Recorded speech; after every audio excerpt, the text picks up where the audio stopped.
ஜெயகருட சுப்பண்ணா. இன்றைய தினம் ஜனவரி 28, 2025 தை உத்திராடம் அகோபில மடத்தினுடைய 42வது பட்டம் இஞ்சிமேடு ஸ்ரீமத் அழகிய சிங்கர் ஸ்ரீ ஸ்ரீரங்க சடகோப யதீந்திர மகாதேசிகனுடைய திருநக்ஷத்திரம். இந்த நன்னாள்ல அவருடைய தனியனை சொல்லிட்டு ஆரம்பிக்கலாம். ஸ்ரீரங்கேஷ யதீந்துனா கருணையா சௌஸ்யா திதி பிரேக்ஷிதம் கியாத ஸ்ரீ நரசிம்ம காரிஜ முனீட் பாதாம் புஜேந்திந்திரம் தியாந்திக் சாந்தி தயாதிபிஹ சுபகுணைஹி பாந்தம் புதாக்ரேசரம் ஸ்ரீமத் ரங்க சடாரி யோகி நிருபதிம் ஸ்ரேயோ நிதிம் சம்ஸ்ரயே ஸ்ரீமதே ஸ்ரீலக்ஷ்மி நரசிம்ம திவ்ய பாதுகா சேவக ஸ்ரீவன் ஷடகோப ஸ்ரீ ஸ்ரீரங்க ஷடகோப யதீந்திர மகாதேசிகாய நமக. இப்போ இந்த தனியனோட அர்த்தத்தை சுருக்கமா அனுபவிப்போம். 35வது பட்டம் களத்தூர் ஸ்ரீமத் அழகிய சிங்கர் ஸ்ரீ ரங்கநாத யதீந்திர மகாதேசிகனுடைய கருணைக்கும் அனுகிரகத்திற்கும் பாத்திரமானவர்.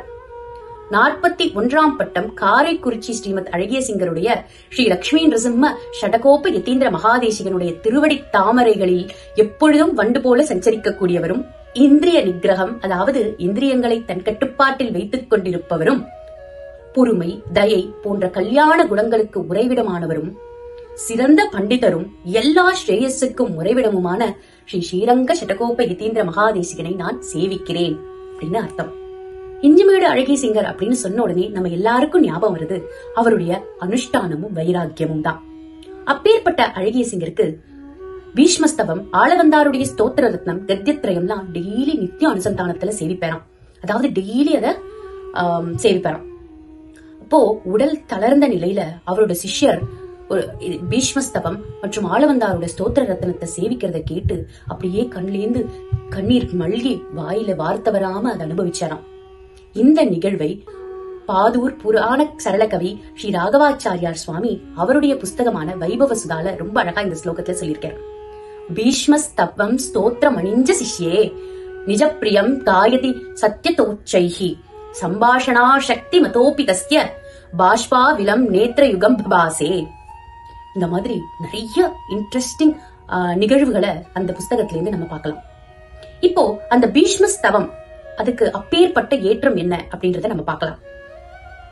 5வது வேதமான மகாபாரதத்துல எத்தனையோ நெஞ்சை உருக்கக்கூடிய சம்பவங்கள் இருந்தா கூட 2 நிகழ்வுகள் ரொம்ப ரொம்ப இம்பார்ட்டன்டா எல்லாரோட ஞாபகத்திலையும் கட்டாயமா இருக்கும். ஒண்ணு, பீஷ்மர் இந்த உலகை விட்டு பிரிந்தது. இன்னொன்னு, கிருஷ்ண பரமாத்மா அவருடைய அவதாரத்தை முடித்துக் கொண்டு வைகுண்டத்துக்கு திரும்பி போனது. இந்த 2 சம்பவங்கள் எவ்வளவு இம்பார்ட்டன்டோ அதே அளவுக்கு இந்த 2 நிகழ்வுகள் நடக்கும் பொழுதும் கண்ணன் யாரை நினைத்துக் கொண்டிருந்தார் அப்படின்றது அங்க நம்ம நோட் பண்ண வேண்டிய விஷயம். பீஷ்மர் தன் உயிரை விடக்கூடிய தருவாயில் கிருஷ்ணன் பீஷ்மரையே நினைத்துக் கொண்டிருந்தாராம். அதே மாதிரி கிருஷ்ணன் இந்த அவதாரத்தை முடித்துக் கொண்டு வைகுண்டத்துக்கு திரும்ப போற சமயத்துல விதுரரை நினைத்துக் கொண்டே போனாராம். இந்த 2 நிகழ்வுகள் மூலமா பீஷ்மர் விதுரர் எத்தனை பெரிய மகாத்மா அப்படின்னு நமக்கு தெரியாது. மகாபாரத யுத்தம் முடிஞ்ச உடனே கூட பீஷ்மர் அம்பு படுக்கையில தன் உயிரை விடுறதுக்காக உத்தராயண புண்ணிய காலத்தை எதிர்பார்த்து கொண்டு இருந்தார். அப்போ இந்த யுத்தத்தினால மிகவும் மனசு வருத்தத்தோட இருந்த யுதிஷ்டிரர் தனக்கு கவுன்சிலிங்காக கிருஷ்ணர் கிட்ட போனாராம். அங்க போனவருக்கு ஒரு சர்ப்ரைஸ். கிருஷ்ணனே மெடிடேஷன் செஷன்ல இருந்தாராம். அப்போ தர்மபுத்திரன் கண்ணன் இடத்துல கேட்டாராம், நாங்க எல்லாம் உன்னை தியானம் பண்றோம், நீ யார தியானம் பண்ற அப்படின்னு கேட்டாராம்.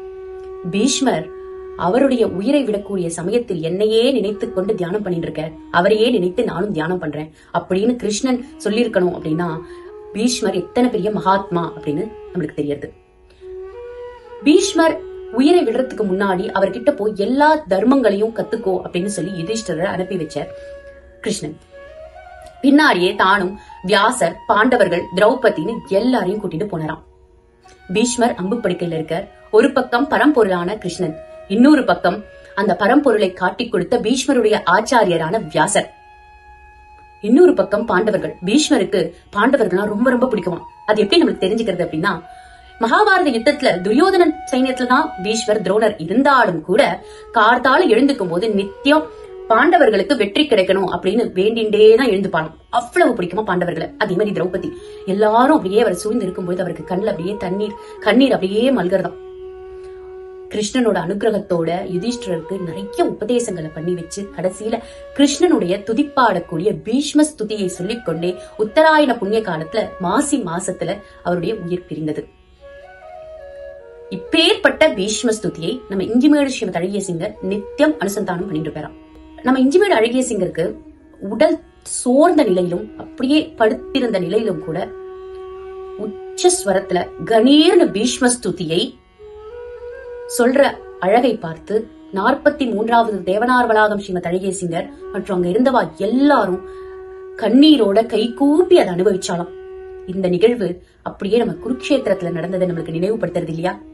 இப்போ பீஷ்மருக்கும் இஞ்சிமேடு ஸ்ரீமத் அழகிய சிங்கருக்கும் உள்ள சிமிலாரிட்டிஸை நம்ம பார்ப்போம். முதல்ல ஞானத்திலும் சௌஷீல்யம் போன்ற குணங்களிலும் உயர்ந்தவர்களாக இன்றளவும் உலகத்தாரால் கொண்டாடப்படக்கூடியவர்கள் இந்த 2 மகாத்மாக்களும்.